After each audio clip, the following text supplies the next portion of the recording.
Hello vlog! Welcome to my guys. Yan.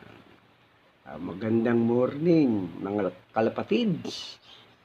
Kaya ako nasabing magandang morning, wala na si Karina. Kaso may padating yata si Dindo. But anyway, paliwanag ko sa inyo kung bakit binukod ko muna itong isang manlilipad ko, no? Actually, binababad ko na to. Naka-tape na yung kanyang mga pakpak. Pero naobserbahan ko, pagkakainan, nasa sulok lang siya. Hindi siya sumasabay ng kainan. Dati kasi, sumasabay talaga ng kainan ito sa mga kasama niya, no? Pero napansin ko, sabi ko, bakit itong isa ko hindi kumakain? Kinuha ko. Nagulat ako, mga lods. Ang payat niya na, tsaka yung blade niya lumabas na Sabi ko, maganda katawan nito Ito yung binansagan kong sigla. Yan, PHA 2025 siya. Ang totoo nga yun, baka panlalaban ito, no? Pero nung napansin ko nga, baka ako, ba't ang payat? Binukod ko muna, inobserbahan ko mga lods. Kasi ang suspecha ko, kaya siya pumayat, hindi siya makakain Hindi siya makasabay.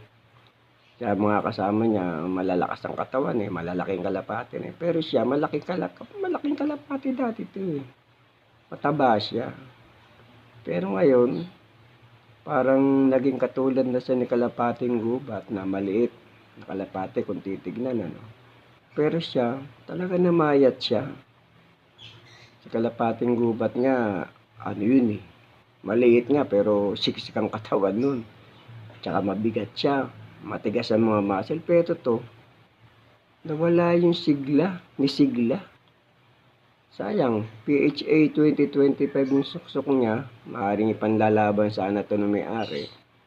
Young bird kasi ito Ngayon, naobserbahan natin mga kalapatids, kung babalik yung dati niyang sigla. Yan, si sigla. Nawala yung sigla. Ayan.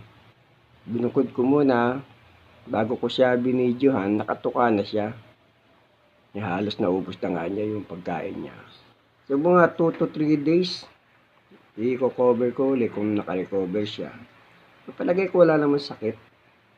Kasi nung kinuha ko to, ang lakas pumiglas Kaya nung payat siya, naobserbahan ko, talagang hindi siya makasabay ng kainan.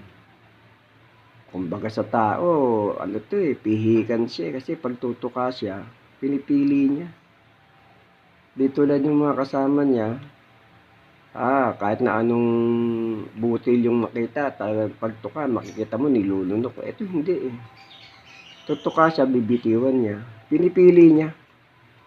Kumbaga sa tao ngayon, maselan sa pagkain ito. Pero to kung mga ilang araw na mapabalik ko sana yung dati niyang sigla. Sigla to Sigla tong kalapati na to. Pero ngayon, medyo matamlay siya. Ayan.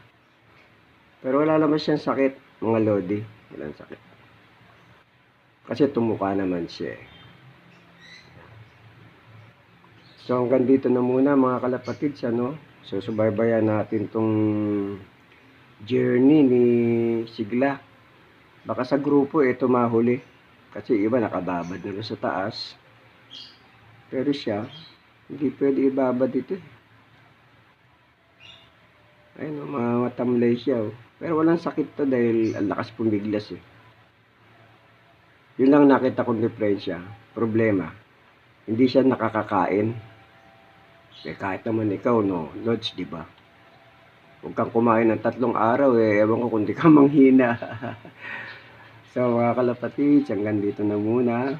Susubaybayan natin itong kahihinat na ni Sigla. Sana bumalik pa yung dati niya Sigla. So, salamat sa panonood mga kalapatids. Hanggang sa muli. Babat detalye ng mga alaga ko, i-cover ko, i-share ko sa inyo. Sige po. Salamat po sa inyong panonood at maging responsable tayong amo ng mga ibon natin. Hanggang sa muli. Salamat po.